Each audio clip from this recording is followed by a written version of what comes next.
Dr. Newbill, can you hear us? Yes, I can. Great, thank you. Charles City County, Mr. Coda. Ms. Russell. Present. Thank you. Chesterfield County, Mr. Carroll. Mr. Davy. Here. Ms. Fry. Here. Ms. Haley. Mr. Holland. Mr. Engel. Here. Mr. Smith. Here. Mr. Winslow. Here.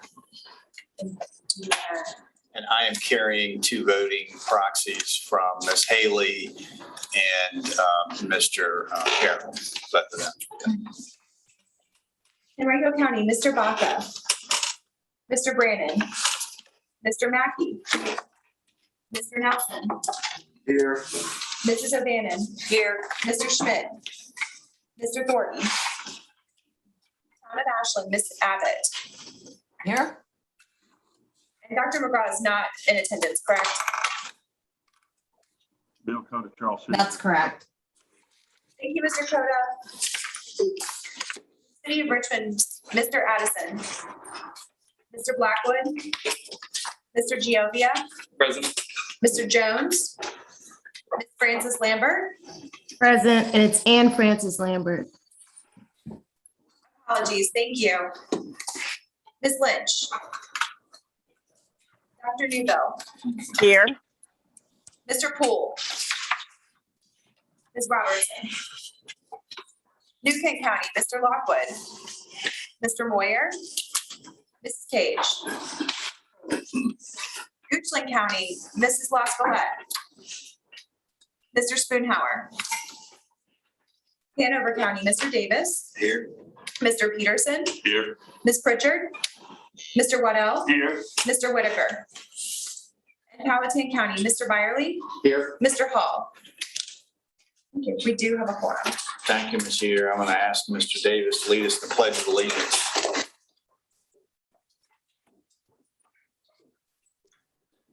Pledge allegiance to the flag Flag of the of United the United States of America and to the republic for which it stands, one nation, under God, indivisible, with liberty and justice for all. Protocol, it should be the furthest left. Get the state flag there. And public comments, do we have any members of the public who would like to comment? We did not receive anything in advance of the meeting, and I'm just looking at Mr. Parsons. Do we have anyone in the Q&A or chat that has signed up? Yeah, I don't see anyone. And Mr. Moyer is registered as an attendee. I tried to promote him, but he hasn't. Okay. So Mr. Moyer, if you can hear us, if you would accept the invitation to move over as an attendee, we'll mark you as present.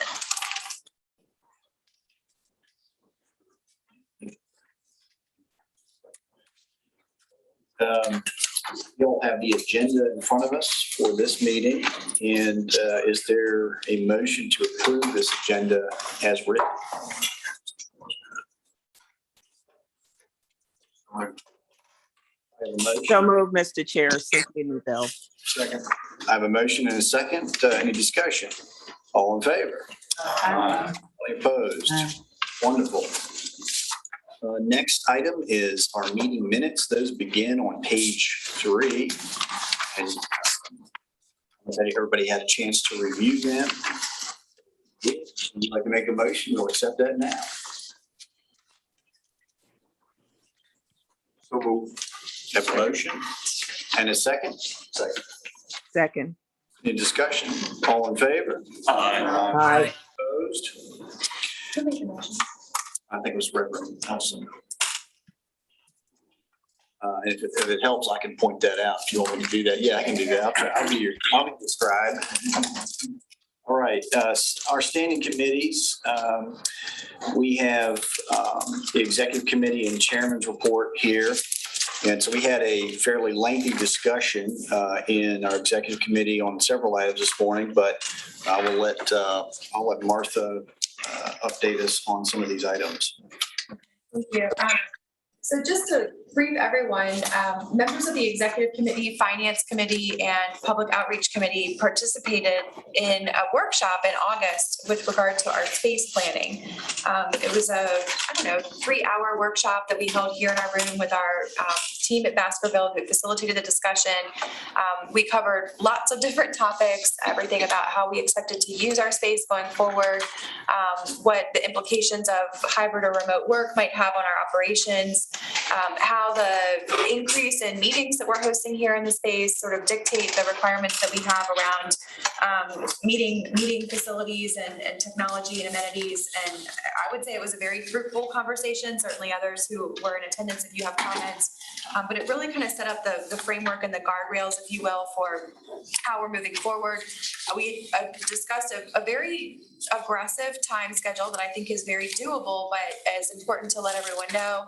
We are working toward moving to decisioning the next steps in our site selection process, whether that's a stay option here in the space on Forest Hill Avenue, or if it's a relocation option this fall. We would like to be able to go into the local government budget season knowing what our decision-making process yields, so that we have a clear understanding from a budgetary perspective what the implications of moving will be next year. I think that the market right now, it just so happens, are presenting some fairly favorable market conditions for us. And so we do expect to be able to negotiate a favorable per square footage lease rate. And we are also hoping to be much more efficient with the space that we do lease. So that right now, for example, we're leasing about 13,000 square feet. Our current space planning efforts are resulting in probably a need of somewhere between 10 and 12. So we're expecting that we'll achieve some savings just by shrinking the footage and using the space more efficiently, but also to be able to get more favorable per square foot rates as well.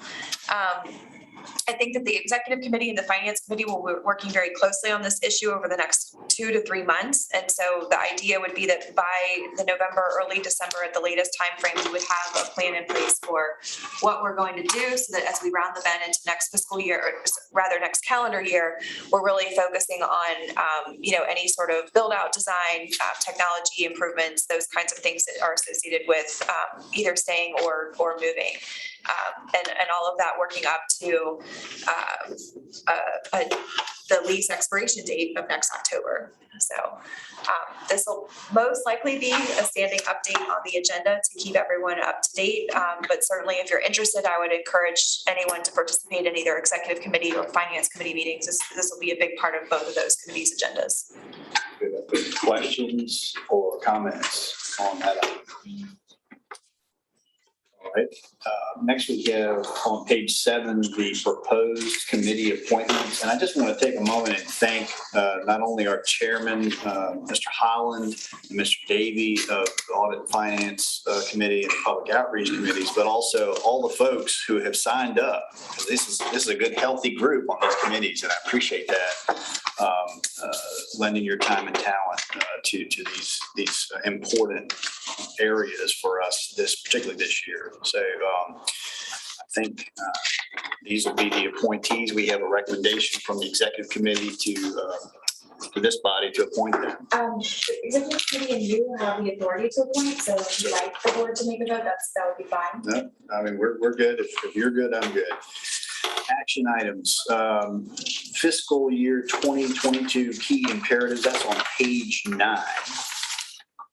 Could you share the screen so that this can show up on the The Executive Committee has had the chance to review the key imperatives for fiscal year 2022 at this morning's meeting, but also in the July meeting. And our Finance and Public Outreach Committee members have also had a chance to talk these through. So it's not new to all of you, but it is new to some of you. So I'll do a quick recap. This is a somewhat new initiative. Mr. Spoonhour launched this last fiscal year to really be able to kind of boil down what are we focused on for the year. And so this is the set of 5 key imperatives that we've established. There's lots of material inside and within each of these, but Generally speaking, our focus for this year is to, and these are carryover from last fiscal year, for those of you that remember, but preserve our financial position first and foremost, manage our core operations, build relevance and demand for services, drive new initiatives, and advance our special priorities. Each slide that follows gives more detail on each of those key imperatives. I will be happy to walk through kind of the highlights of each of them, but we'll just call out that the Finance Committee spent some time at their last meeting really talking extensively about key imperative number one. And so we've been able to work through kind of an annual work program for how we can make sure that that stays top of line, so to speak, in the priorities. Certainly also there are financial implications for managing the core operations, grant compliance, fulfilling our objectives there, and building relevance and demand for services.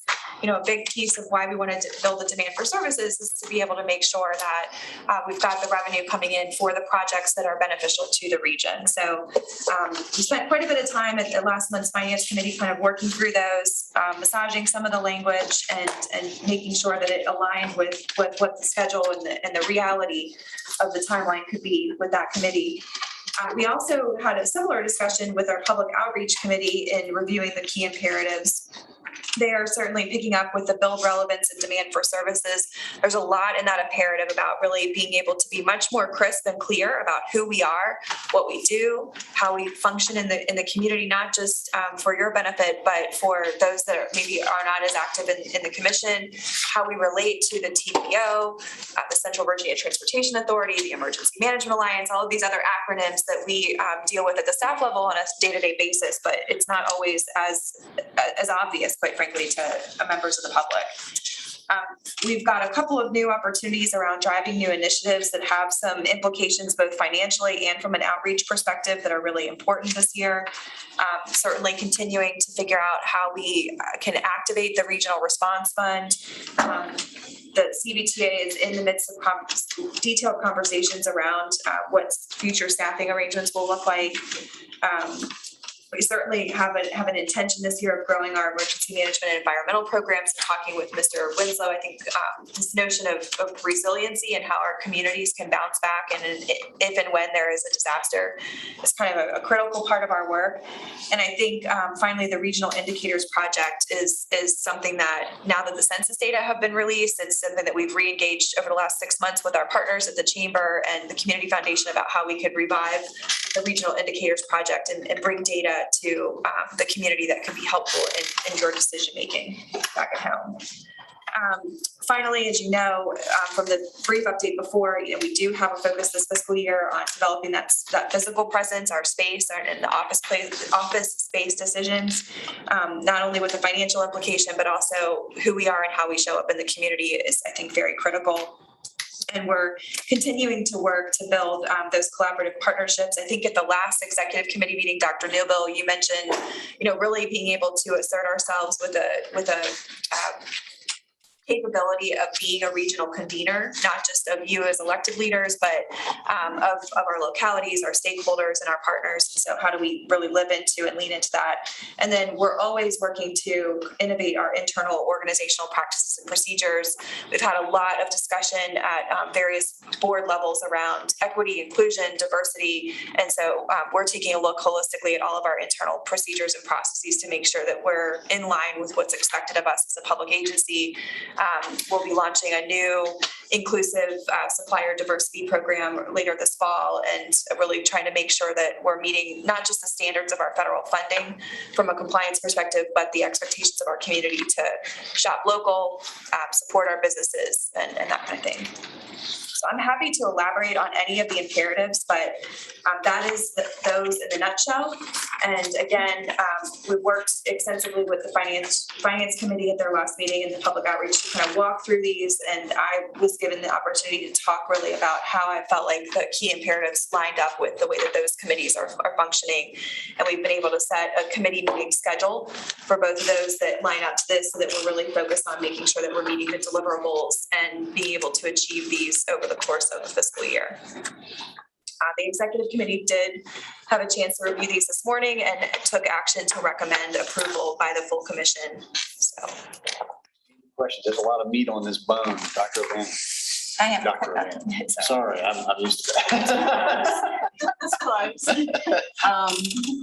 Under preserve our financial position, establish a top-notch finance team.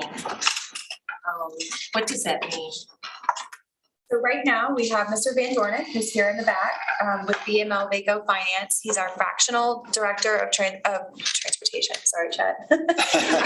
our director, or maybe sorry, our director of finance, and Diane Fusco is our finance manager. I think over the next couple of months, as we understand what, if anything, we'll be asked to do with regard to the CBTA, that will have implications. But we are working to make sure that we've got the right team in place to preserve the financial integrity of the agency, to manage the new inflow of grants that are coming in, and really to be able to make sure that we stay on top of financial reporting and accountability. So this fiscal year, we really need to make sure that we've got that team in place and that the board is confident in that staffing structure.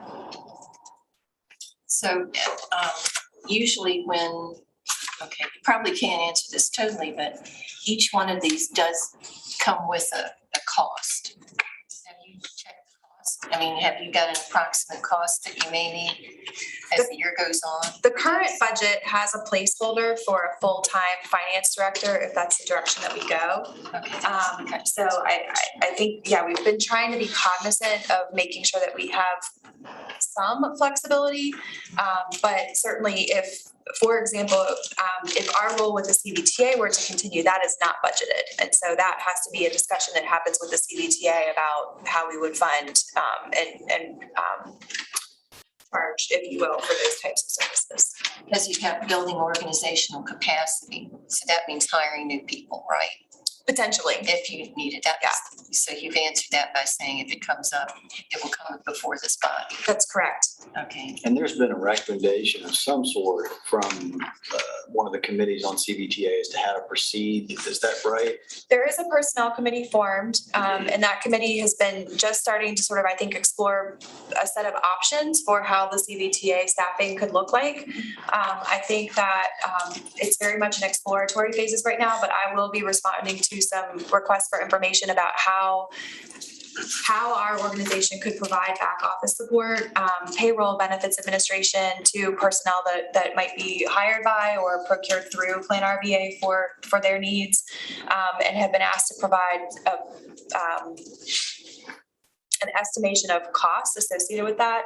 So that came in last night, so I'll be working on that later this week. Other questions?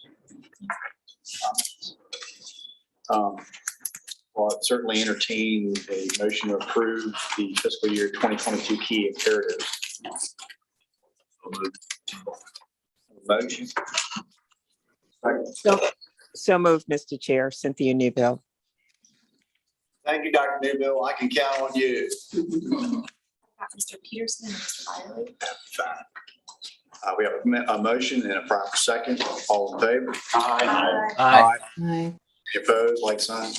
Very good. And now we're on to the Virginia Housing Grant. Thank you.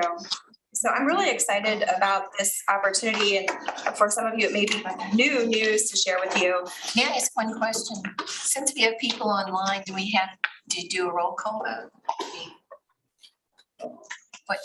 What is your role on that? If there is an opposition, I would say conduct a roll call vote for clarity. Yeah. But unless there's controversy, I'm comfortable with it. Unless you would like a roll call vote, you can No, always call that's for a what we roll had been call. no, that's what we had been doing. That's why I just asked, as we've been doing this before. And I think we're still operating under the city's ordinance to allow that participation. So I'll take your direction, Yeah, Council. that's. Like I said, if there's controversy on an issue, a roll call vote would certainly be appropriate. And it's certainly no harm in conducting a roll call vote for every single item. And if anybody would like a roll call vote, that's fine. But I wouldn't say it's required if there's perceived unanimity in the decision. If there's a nay vote or an opposition vote, then I would recommend conducting a roll call for clarity. Very good. Very good.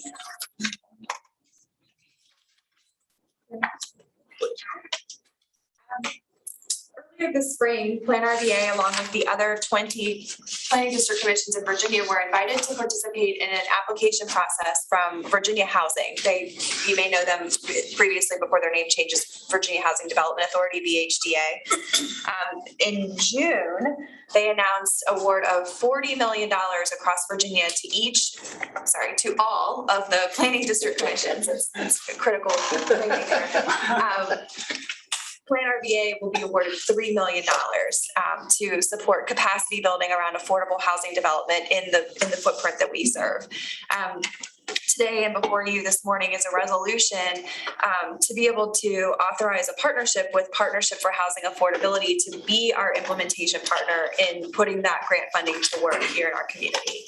As many of you know, they've been a leader for a long time in data and research and kind of policy advice and advocacy around affordable housing. And more recently, they've taken, I think, some really exciting steps forward to work with our jurisdictions in developing the regional housing framework, which sets not only a set of needs in the community, but a set of strategies to meet those needs around affordable housing in a variety of different sub-need areas. We think that they're going to be a great partner in this project and are really excited to bring to you this resolution this morning that would name them as our official implementation partner. The envisioned structure is that PlanRVA will still be responsible and accountable for managing the grant overall and all of the reporting requirements to Virginia Housing. We would retain a 5% administrative fee over the 3 years for the life of the grant, and then we would pass the remaining funding through to Partnership for Housing Affordability. They would also be entitled to retain a 5% administration fee as well, which will result in $2.7 million being pushed out into the community to support affordable housing development projects. From a timeline perspective this morning, if you're in support of this partnership and adopting the resolution, we would be able to notify PHA. The board for that group meets next Thursday, where they would similarly be taking action to step into this partnership with us. And from there, we would be working to develop the application process and the mechanism by which projects would be selected out in the region. I'll say we've been trying to do some preliminary legwork beforehand to be able to connect with each of the 9 jurisdictions in our footprint and talk through the structure and some of the process, and similarly with some of the community development organizations out in the community that do this kind of work, to be able to get a sense of how we could structure it so that it's not, the idea would be that it's in alignment with some of the other funding streams that are available to those organizations. So I want to recognize, if I may, Javon Burton, who's on staff at Partnership for Affordability. I think many of you have heard him speak before, and he's, I think, going to be the chief person leading the implementation of this program. Katie, I forgot your last name. O'Connell. So glad for you to be here. She's interning with PHA this year, and we're really glad that you're here as well. And then everybody, I don't think needs an acknowledgement, but for those on the virtual, Laura Lafayette is here as well, who I think currently is at the helm of PHA and many other things. But I think that they're all here, and the team is here to answer any questions about how we're envisioning implementation. But we are really excited about this, and I think this is an example of, if this goes through, not to get ahead of ourselves, but from a public outreach perspective, this is one of those partnerships that I think we really want to celebrate. And, where typically probably our history has been, just be quiet, get our heads down and do the work. I think we want to identify ways that we can lift up the work that PHA has been doing in the community, but also the connection point that PlanRVA and PHA have together in this. Questions? Yes, sir. This might be a premature question, but is there an algorithm established to equitably distribute the funds amongst the covered communities, or is it going to be a smart scale type of assessment? Let's hope it's better than that. I was going to say, we have the benefit of being able to, have the experience with some of those more structured scoring programs. I think it's been top of mind in the conversations that we've had about how do we balance the the requirement for shovel-ready projects, equitable distribution across the region. How do we use this as an opportunity to build capacity as an intention, but also meet the requirements of, we have 3 years to have real live units occupied at the end of the 36 months. And that clock started ticking July 1. So I'll defer, but I would say it's very much been a part of the conversation, but I don't think we're as far along in the process to say, yes, we have a defined scoring system and rubric. Javon, you want to? We're working on that currently, and we will likely have the application out in the fall. But Virginia Housing has really prioritized this program as an opportunity for communities that typically haven't had access to these kinds of funds to be able to have an opportunity to develop something that could be either a demonstration project in their jurisdiction. So this is certainly inclusive of all 9 jurisdictions in the region, and that's really been the spirit of the program that they mentioned in their handbook. So we have a lot of guidelines from Virginia Housing that we have to fit around, but we also have a lot of flexibility to say, here's what we want to see in our region. Thank you. Will the final algorithm be subject to our review? Well, I think algorithm is that's a bit of a stretch. If anyone knows me, algorithm and Laura Lafayette and math don't go in the same sentence. So, I mean, I think it's going to be, we are going to have a process. We'll have a review process. We have asked folks to serve on kind of a grant review. I mean, we certainly know we need to be able to defend decisions that we make. But respectfully, PHA is going to kind of shepherd the application process, the review process. The review committee will consist of public, private, nonprofit, and philanthropic partners. And then we will bring those recommendations to the PHA board. That's the process. And I will say in the back of my head, and I think maybe Martha's too, is we both served on the Homeward board. We both know how the COC has gone about its business. So we want to be really clear about the criteria. And then we want to be really clear about how we've ranked and be very transparent. But as Martha has alluded, the great thing about this region is we all know each other. We've all worked together. There's a high degree of trust. And so it's really been an ongoing conversation. And the one thing, if I may, Mr. Winslow, while I have this floor, I want to really compliment Martha because as she noted, each PDC in the state received funding. And I know there are going to be PDCs that first thing they do is run out and build their infrastructure internally and hire staff and maybe even duplicate what's already going on. And Martha's instinct was not to do that. It was to partner, to not replicate the wheel, to be as efficient as possible. And because she was generously willing to share and to say, let's partner, we're going to get this funds awarded, we hope, before the year's out, get this money on the street. And I've already said to Susan Dewey, we're not going to do 30 units. We're going to do a lot more than that. And as soon as we do, we're going to come back and ask for more money. And I think, and Susan was like, yeah, that's how it's supposed to work. So we're going to do a lot more than what's been asked of us. We're going to do it more quickly than what's been asked of us. And all of that is possible because of Martha's strategic alignment and really kind of a humble willingness to say, let's partner, let's not try to do this. So when you think about leverage and what the PlanRVA is doing and all the things you just reviewed about your direction, we couldn't be more excited. And I don't think this is a better example of how PlanRVA works. So thank you. Hear, hear. Thank you. Mr. Peterson. I think it's a wonderful partnership. I love the idea, but I just want to ask a real simple question. We're going to put $2.7 million out there. What are we going to use that $2.7 million to make our whole area better? Do we have any ideas of, other than just we're planning on doing stuff? I mean, in detail.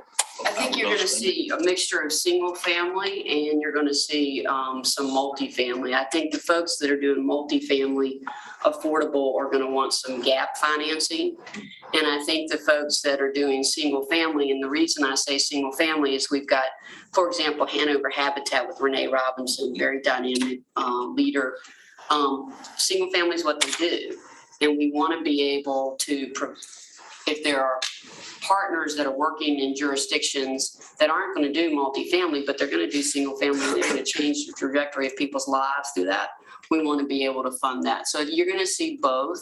There's a nascent project in Powhatan, which would be the redevelopment of an old school into senior housing. That would be a very cool project for that jurisdiction. So that's a possibility, an example. You may see some money that goes into the renovation of a mobile home community in one of our jurisdictions. So we've got a lot of projects teed up. And I would think Mr. Peterson, in the next 6 months, we'll be able to report back, if not sooner, what those projects are. And you'll have a very specific idea then of what the projects are and how many units will be built. Good. Any further comments or questions? Please, Mr. Jackson.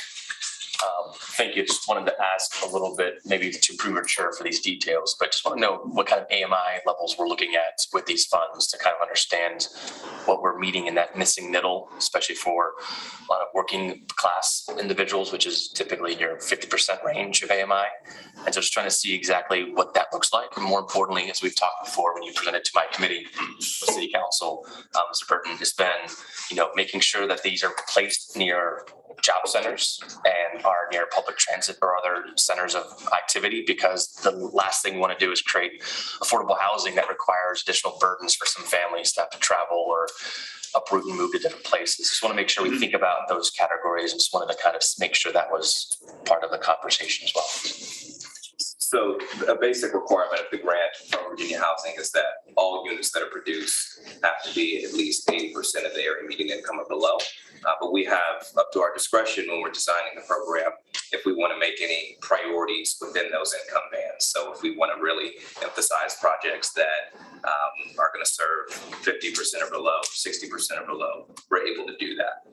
And obviously that's a little market dependent and jurisdiction dependent, but certainly that's what we've been considering and shopping around with a lot of the nonprofit folks who've been seeking these funds and very interested.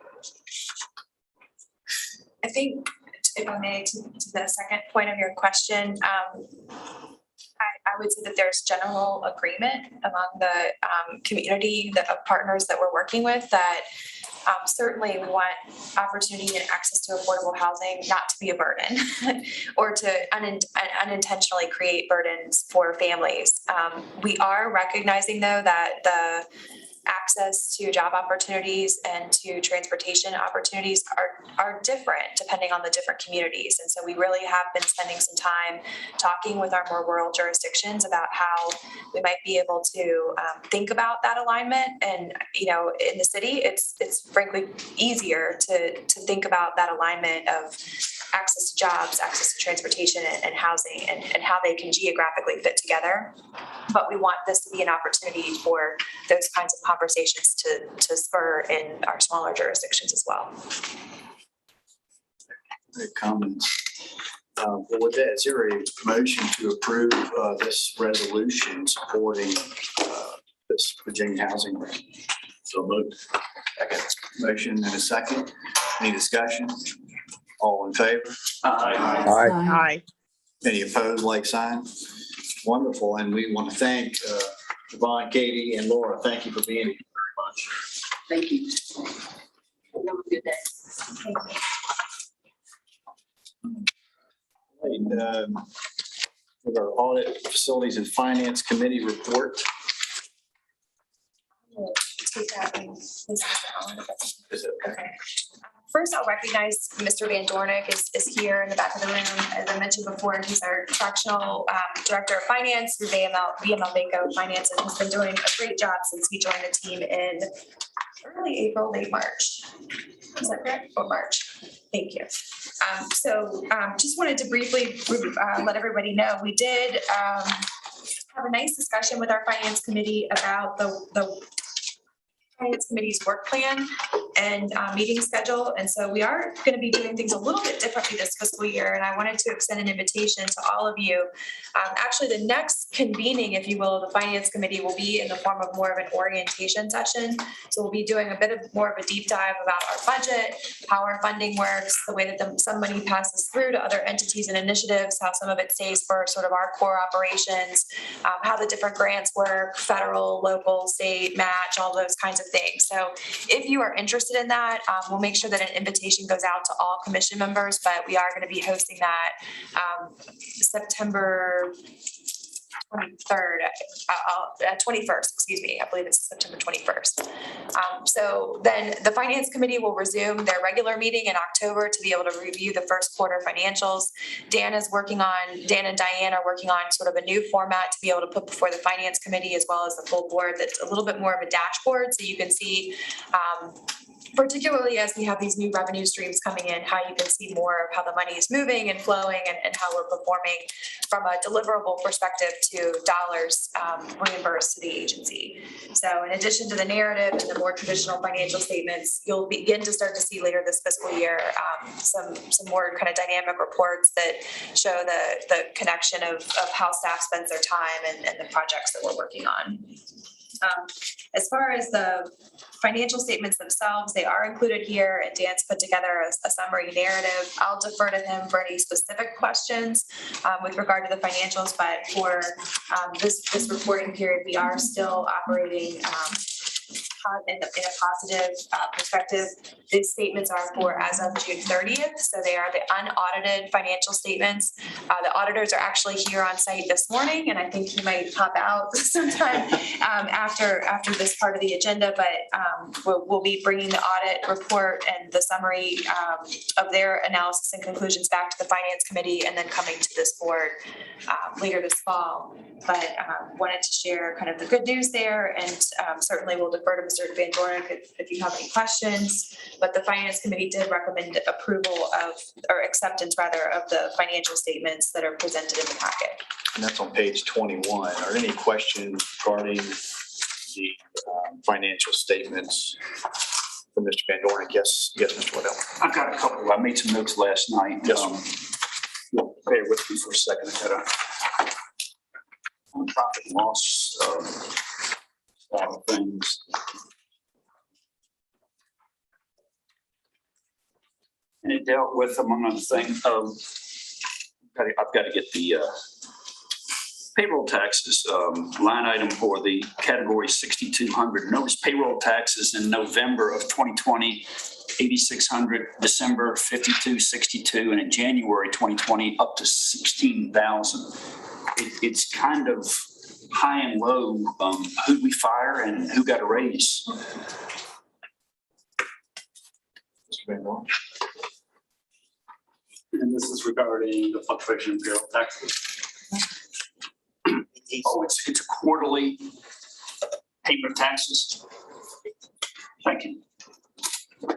There were also some changes in how the accruals were made at the end of the month that occurred in these periods. Kind of the transition from Zach Howe in her tenure as finance director, and then how I approach some things. So some of it is just merely a matter of classification between salary and payroll tax, and also some timing of how the accrual. Okay. Item 7,400. Give me a couple seconds. I should have done highlighting, but item 7,400.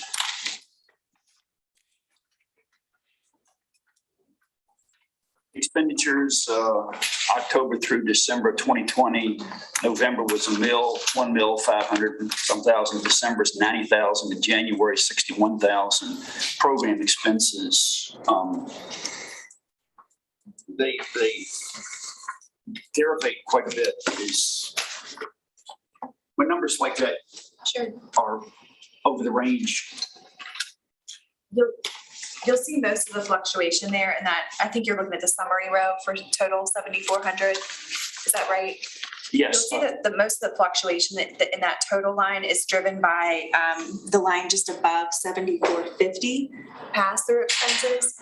And you're absolutely right. Those are not month to month consistent. They're very much driven by our emergency management programs for the most part, where we're the fiscal agent for those activities, but there may be no activity for 2 months. And then we make some substantial purchases for CERT equipment or training materials or that kind of thing for out in the region.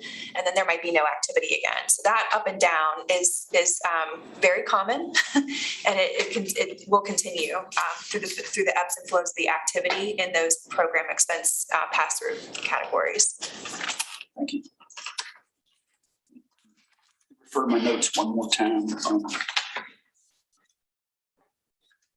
Let's get back a note for 4101. Forgive me for pinball in here. So wait, the 4101 highway, Federal Highway Authority, the receipts from the income, November is 76,000, December is 25, January is 76. Why the drop? That line item is proportionate, just so that you're aware, so 4101 is proportionate to 4201 in the state share side. So you'll see that same drop for those months. Largely it's due to payroll expenses, and the reality is that a lot of leave gets taken in December. So between holidays and leave, we still have, of course, the same payroll expense, but the billing time spent from staff to those programs drops in months where you might see high holiday or high vacation leave. So you didn't send out the bills. It's just that, when staff are not working, we can't bill for that time. So that's what the reduce in revenue, how that shows on the financials. Thank you. Thank you very much for building. Good questions, Mr. Waddell. Any other questions or comments on these sheets? You can get a motion to accept the May financial statements. It's June, my I'm sorry, apologies. June. So moved. I have a motion. Second. Thank you. Any further discussion? All in favor? Aye. Any opposed, like sign? Wonderful. Mr. Davey, Public Outreach and Engagement, give a wonderful presentation and executive. And give everybody a snapshot. Thank you, Mr. Chairman. Thanks to our new committee members who volunteered and have participated in what was really their first orientation meeting since our last full commission meeting. And that orientation meeting started to establish standing meeting schedule that we're going to be working towards. It also was commensurate really with the delivery of the community engagement plan, that already has been presented by some of the bench that Martha's gone out and gone ahead and retained on our organization's behalf. So a little bit of the driven from the fire hose about sort of how we're laying that foundational framework about what we're going to do going forward. But I think the committee's in a really good position to really support a lot of big, bold initiatives. And so that community engagement plan is going to be what we're now has been drafted by our bench strength and we're going to start executing on. The next priority for that is to really start telling the story about what our promise to the community is. And that in my world is what our brand promise is to the rest of the community, both from an aspect of what we all understand this organization to be, when we sign up to go lead the communities this way, but more importantly, what it is that we want the rest of the community to know about PlanRVA, whether it's any one of the different programs or elements or success stories, like Laura had mentioned before. And so the next step that the executive committee has already taken is to authorize us to go out and do task order number 2 and go ahead and build our brand strategy going forward. And so we're excited, and the committee will really be rolling up our sleeves, working with the selected consultants, many of you guys know, Kelly O'Keefe, John Newman, and a lot of the people that are locally in this market that do this for a living. They're going to be working to execute our brand strategy going forward. And so our next committee meeting will be mostly about sort of helping get that launched. So I'm very excited for, what the committee is willing to help do. I'm very excited for where, as Martha talked about, the imperatives, our brand and our outreach sort of zoom in and zoom out of every single one of those things. So it's not going to be a one-time thing where somebody stands at the microphone one day and says what PlanRVA is and what we do, and everybody's supposed to listen and hear about it and understand that. It's going to be a constant drumbeat where it's got to be sort of peppered into everything that we do. And hopefully we'll be giving everybody around the table the talking points such that you don't necessarily have to struggle with getting the answers out of the questions out in the community about what it is that we're doing and why. Hopefully that stuff will be reinforced for us every month. So anything else that you wanted to communicate today? Thank you. And that's a great report. We talked about and this is page 29 where that public participation guide is, and having ways that we were sort of calling out to ways to interact with this body, so that citizens can sort of select from the menu that they'd like, the choice that they'd like to make in terms of how they communicate with us. And it can be any or all in there, but I think this is a great document if we read through it. So well done on this, really well done. Intergovernmental and environmental reviews. Thank you. Sure. I'll just on a couple of things. Sure. Apologies. Please do. So, I just wanted to share that we did not link in the documents for those of you that print at home, just sort of to save on paper. We did leave a link in the website where you can download the copies of the public engagement strategy, the social media guide, and the media outreach guide. I would be happy to mail hard copies to anybody that would like it, but we just wanted to be efficient with printing, quite frankly. So happy to print and mail hard copies to anybody, but they are accessible on our website if you'd like to take a look at those.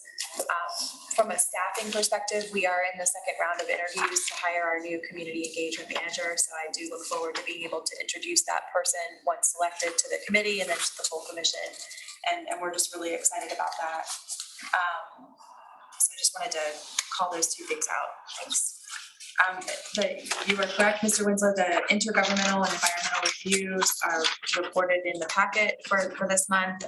We just did our annual report to the Department of Housing and Community Development. So Sid, Kumar, and Sarah Stewart on our staff take the lead on reviewing those when they come in and fielding them, shipping them out to staff, that kind of thing.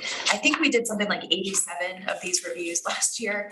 So it's pretty remarkable. I think on a monthly basis, they kind of, they just come in the time period, but it's pretty remarkable how many of these projects are getting reviewed and how much activity coming from the Shenandoah Valley just a couple of years ago. I think we did like 20 a year. So it's just really, probably a credit, frankly, to your jurisdictions for the grants that they're seeking, but also the different project and activities and the amount of funding that's coming into the region for various reasons.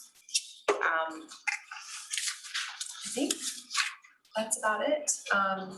I would be remiss if I didn't, in the executive director's report, just acknowledge Janice Firestone. She's our latest new employee, familiar face to many of you I know from Hanover County in particular, but we're grateful that she's decided to join our team. She's the program coordinator for our transportation program area, so she'll be supporting the TPO and the CBTA and working with Chet very closely and supporting all of you that serve on those boards. So we're glad to have you today. As I mentioned, we're in the midst of various stages of recruitment, nearing the selection, I hope, for the community engagement manager position. And we're just in the application review phase for the administrative position. So definitely are working to be able to fill those positions that were approved in July, and working very quickly after that to fill the vacancies with the departures that we had this summer. So with that, I have a lot going on. Yeah, we do. And so the final thing we have is our innovations in local planning. This is 3 minutes for localities to show us something that's going on in their locality with regard to innovative local planning. And it could be anything. So just wanted to use this time to share, and every jurisdiction is going to be spotlighted. So we have to have some good things to share with everyone. Could you share the screen on the Zoom, please? Thanks.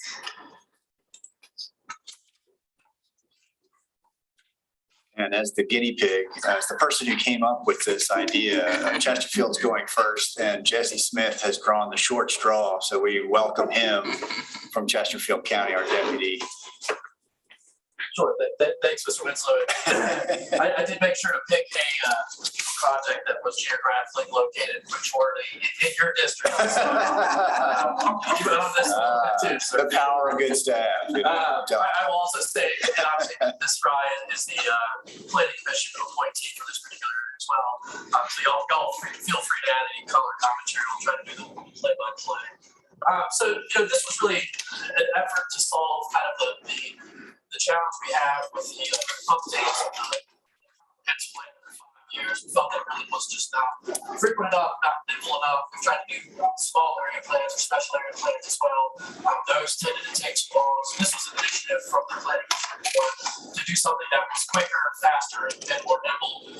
So we developed what's called a special focus area.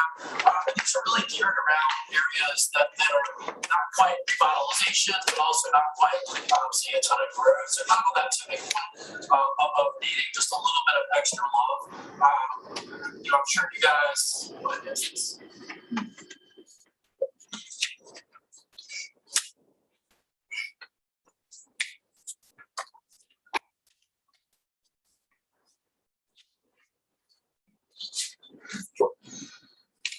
So just to geographically orient you, north-south on the screen is Courthouse Road, east-west is Fall Creek Road.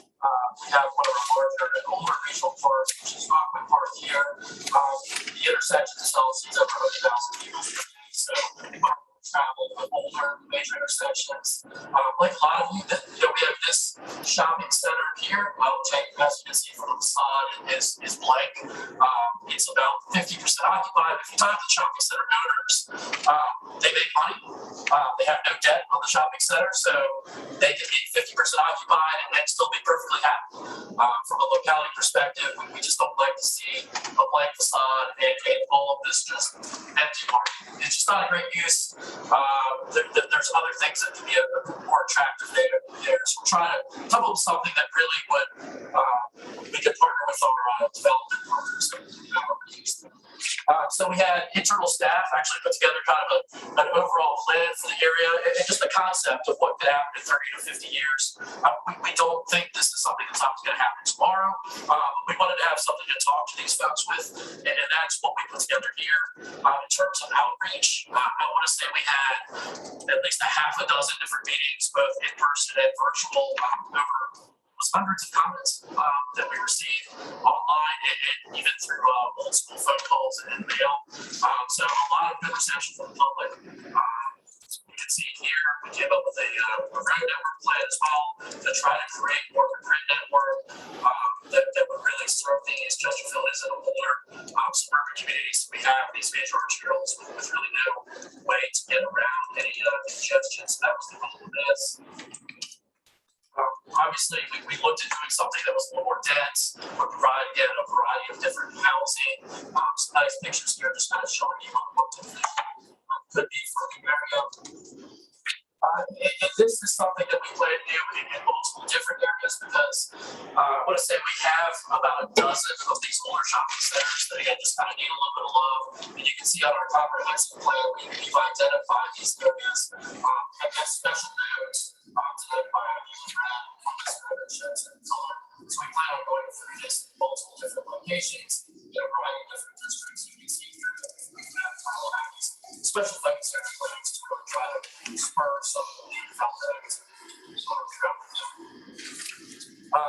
again, well, that's in Mr. Winslow and Ms. Fry's district. That is getting very close to home for me is the county recently through the EDA purchased Southside Speedway, which is an older racetrack that we have. Short track's been around for years. I grew up here, get here every Friday night, even within about a mile. So we've had a lot of folks interested in what's going to happen there. So we have a special focus area planned for the entire area between 288 and Genito, which includes River City Sportsplex. I will say just through social media only, The last post I saw had over 215 comments from the community, ranged from people to splash pads, to keep the track, to build a hotel, to all sorts of stuff. So it's been interesting to see that, but we anticipate that we will take that input and then turn it into kind of a plan that meets folks' needs and roll that out over the next, let's say 4 to 5 months now. With that, certainly we'll take any questions. Very good. We have a couple minutes before 9 o'clock. We'll get everybody here at 9. Any questions for Mr. Smith? Great. Well, thank you for that great presentation. And we look forward to our next presentation next month. With that, we'll move to adjourn.